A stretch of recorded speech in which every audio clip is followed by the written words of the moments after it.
Hey, I just finished a project and I didn't intend to make a video about it when I started, but it turned out so cool that I kind of want to show you guys. So what I made is a bunch of these chaos monoliths. You might be wondering, so what? It just looks like pretty standard scatter terrain, but they're cool and special, and I'll tell you why. So I realized something about myself.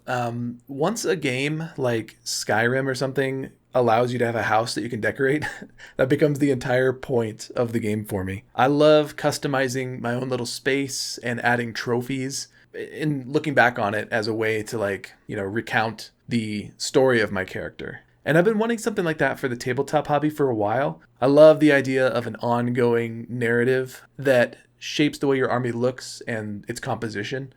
Like Crusade in 40K. Not that I've ever played Crusade. I haven't even played 40K yet. But if it didn't exist, I would probably try to come up with something like Crusade for my own army. I just love the idea of like a little neophyte guy getting promoted to like a full battle brother space marine. And then maybe he steps on a mine and his leg gets blown off and now he's got a cybernetic leg. And then by the end of the campaign, he's like a grizzled captain or something, right? Or maybe he's got the rest of his limbs blown off and now he's a dreadnought. Anyway, so I made these chaos monoliths and they're designed to be modified over time. So you can pile trophies on them. They've even got these little cubbies, which you can put skulls in to mark victories. Or maybe even if your character dies in a really cool way, you want to put like his helmet in there or something as like a memorial. But to back it up, how did this whole project start? So I've been talking to Aaron, the Lesser Maker himself from SummonLesserMaker, and we've been talking about collaborating on something, or maybe sending each other a little piece of terrain or something. And he's really into Mordheim, obviously. And we were talking about this when I got back from Under the Dice Fest, where I played in Nemo, which is the New England Mordheim Open. So I was pretty inspired by the Mordheim idea. And I played Chaos Marauders. So I wanted to make something to sort of tie our warbands together, because he's also playing a Chaos Warband. He's doing like Nurgle-marked Skaven, which is a pretty cool idea. So anyway, I like the idea of an ongoing narrative, so I consider all of my games to be canon. Sort of like a meta campaign in my own head. So if you watched my Under the Dice Fest video, you know that I showed up with this little lore zine as like a little primer for my opponents for like to explain why my army was in Mordheim. Basically, my chieftain is trying to earn a place in my full Warhammer the Old World army as like a chaos warrior. So I actually had victory conditions for myself for Nemo. You know, if he just survived the weekend, then he would enter my full army as what he is, a marauder chieftain. But if he did something impressive, then he would be a rank and file chaos warrior. So like he had to do something really impressive and then he's just a nameless guy in the back line somewhere, which I think is pretty funny. But if he earned a mark of chaos, then I would make him an aspiring champion or like a unit champion or something. If he turned into a spawn, then I would add a spawn to my army. And if he died, he would be dead. Well, spoiler if you didn't watch that video, but he died in the second game. So in my mind, he's canonically dead. But he's also one of my favorite characters that I've ever kitbashed. And I only got to play like 2 or 3 games with him.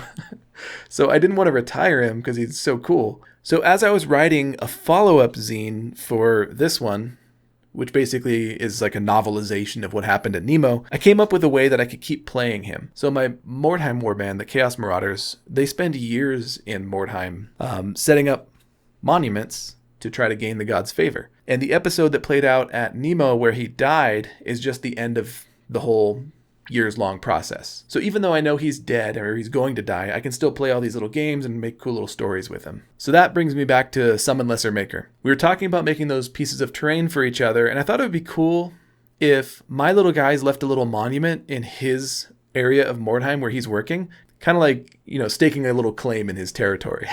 It's fun because it makes it feel like a shared universe, but I wanted to make it fun for him as well. So I only put a couple of trophies in the standing stone, leaving this cubby open for him and a bunch of open ground. And my intention is for his warband to add trophies to this standing stone since it's going to be at his place. That way he can mark his victories. Or maybe even if one of his warband dies in a cool way, he can cut off their head and put it in the cubby as like a tribute. And I did like this sort of like triangular 3 cubby layout because it's the mark of Nurgle. And he's got these little blood channels running down, which is kind of cool. But then I got to thinking, I've got a lot of friends who play chaos factions in various games. So why not make a bunch of standing stones and send them all out to my friends? Because like I said, my warband is out there erecting standing stones for years. So there's a pretty good chance that some of my friends' warbands would stumble across them. So let me show you what I made. And check down in the description because I'm going to link all of my friends that I mentioned. So like I said, my stone with the Mark of Nurgle is going to SummonLesserMaker because he's playing a Nurgle warband.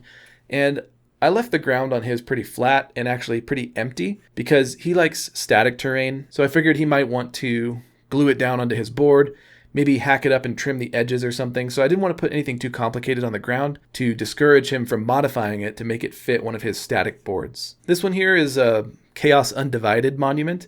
I made this one for Durzen. And I gave this one kind of like a crown motif at the top, like with these wooden stakes with ropes tied around them. There's a little skull hanging from one of them. And it's got this big cavity in the middle for him to apply some trophy, maybe a big old skull, like if he takes down a giant, maybe a helmet of some enemy, like some dwarf. Because I figured like it'd be kind of cool if you're playing against your friend's dwarven army or elven army or whatever, and you beat them so bad, you can ask them for some spare bits to put as a trophy on the stone. But anyway, I give it this crown motif because under the Dice Fest, Durzen's army ended up being kind of like the leader of all the armies in the Chaos faction in the OPR Regiments tournament. So I gave it kind of a crown. He's like the king of chaos there. This next one is also a Chaos Undivided monument. This is going to my friend Mortcolis Miniatures. So he's got a really cool Beastman army going on with really cool lore. So I wanted this one to look like it was out in the wild. So there's some sort of like tree roots and sticks growing out of it. And it just looks messier. I didn't carve any symbols in it because they're kind of barbaric. Maybe they don't have writing. I guess they do have writing though, but yeah, I just wanted to make it look more primitive. So it's got this big old cubby in the top with a blood channel running down. So I'm hoping he puts a cool head in there someday and paints blood running down the base and, piles up a bunch of treasure and swords along the bottom here. This next one is also Chaos Undivided. It's going to my friend Shankly Has a Brush. He also plays Beastmen. I think he also has some Slaves to Darkness. I'm not sure. But most recently I saw him working on Beastmen, so I figured another sort of crude, barbaric looking one would be cool. And it's got just a single skull in this cubby, and you can fill in the other ones. Obviously pile treasure around the base. This one here is the corn marked monument. I carved the corn symbol in there. There's a cubby on the back of it. This one starts with more skulls than the other ones because it's corn, so I figured there'd already be a lot of skulls there. And this one's going to Holy Fire them. They actually play 40k. I think they play Word Bearers. But most recently I saw them working on a corn model that was pretty cool for a competition that was being put on by A Brush with Death Miniatures. I entered the competition too, but I didn't have time to finish, so I kind of dropped out. But Holy Fire them's corn model was really cool, so I'm sending them a corn monument. This one here is the Zinch monument, and I wanted this one to be kind of weird and kind of otherworldly, so I tried to make it balance on as small a point as possible. But there's a toothpick in there, hopefully it'll be strong enough. This one I intended to make for Ruinous Powers. I haven't heard back from him yet if I can have his address, so if he's not cool with that, I'll send it to someone else. I'll put them on the screen here. But either way, you should check out Ruinous Powers because his work is really cool. And lastly, for now, I've got this one for the Mark of Slaanesh, which is going to my buddy Bitter Lake Warband. He's currently working on Eldar stuff, but he's got a really cool Slaanesh warband, so I definitely recommend checking that out. Because it's Slaanesh, I made it the tallest, because it has to be the most excessive. And it's got this cubby here, obviously, and some skulls on the base, with the Slaanesh symbol carved into the stone. Yo, editor Mike coming in here. I had way too much fun making these things, so I'm going to make a few more and send them out. But I'm not going to tell you who they're going to. It'll just be a surprise. All right, that's it. Like I said, this wasn't really intended to be a video, so it's kind of getting inserted here in between my planned videos. But I just thought it was cool, and I wanted to show it off.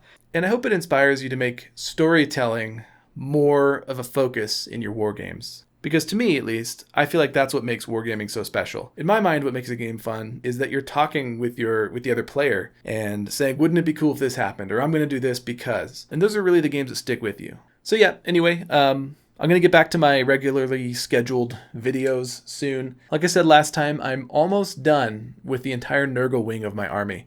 I have that one last character that I'm finishing, and then I'll do a big showcase video on that. I'm also working on a 1-year channel update video. I'm going to show you guys the behind the scenes of my office here, answer some of your questions. So if you have any questions for me, leave them down in the comments. But I'm going to answer your questions, show you a little bit of my process. That's about it. All right. Like and subscribe.